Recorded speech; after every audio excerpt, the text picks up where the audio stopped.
This is the Midweek Message for Friends Congregational Church in College Station, Texas, for December 24th, 2025.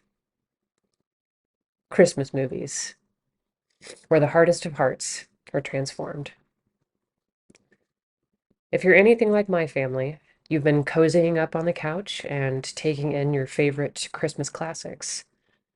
As I've gone through the usual stack and reflected on my Advent journey, I've noticed themes in the usual favorites that seem almost impossible to ignore. Greed tends to go hand in hand with loneliness. The redemptive power of love can soften even the hardest of hearts. And Christmas reminds us of the importance of generosity. And then I think of Mary's song, how her soul magnified the one who would scatter the proud, bring the powerful down from their thrones. She sang of the hungry being filled with good things and the rich being sent away empty. It's something I notice every year in a way that both grieves me and gives me hope.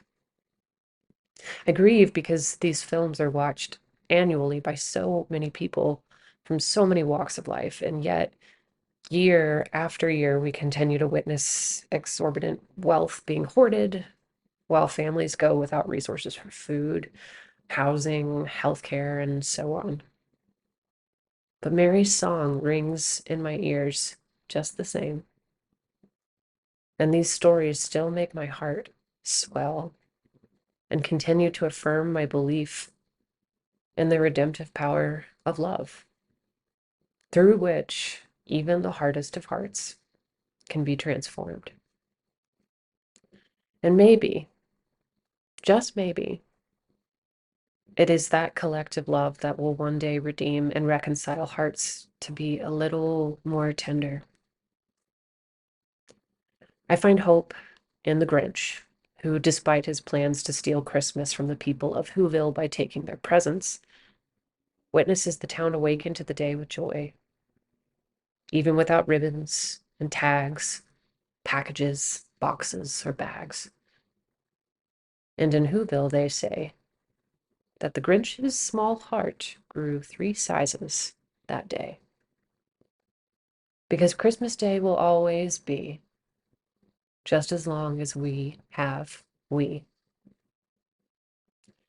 In A Christmas Carol, I find hope in that well-known curmudgeon Ebenezer Scrooge, who thinks Christmas is all a bunch of humbug. No offense to Charles Dickens, but for the purposes of this conversation, I'm definitely referencing the Muppet Christmas Carol, because we all know it's the best. Once he recognizes the loneliness of his wealth hoarding and work obsessions, which are to the detriment of what could be a full and grateful life, his change of heart becomes a commitment to generosity, just in time for Miss Piggy to change her mind about choosing violence. It's almost as if Scrooge's song is a response to Mary's.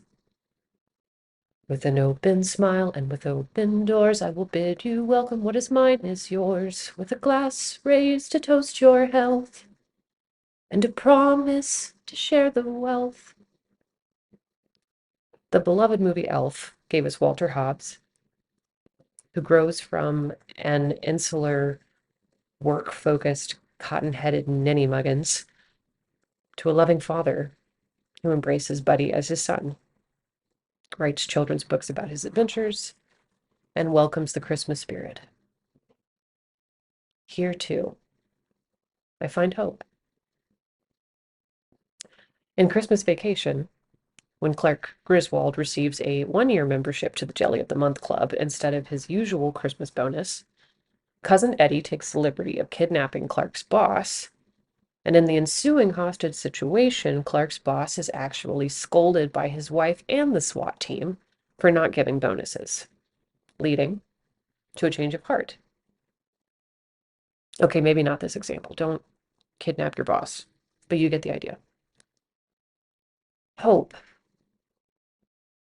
is the theme of the first Sunday of Advent, and it enriches each of the following themes. It can be hard to hold on to hope that people might change.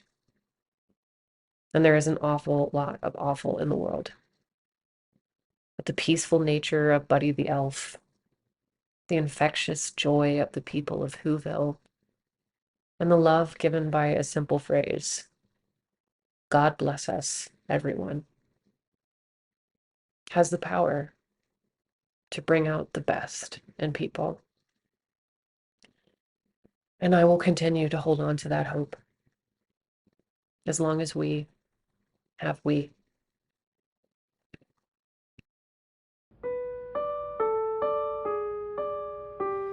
We hope you have enjoyed the Midweek Message from Friends Congregational Church, read by our Associate Pastor to Youth and Young Adults, Reverend Brooke Dooley.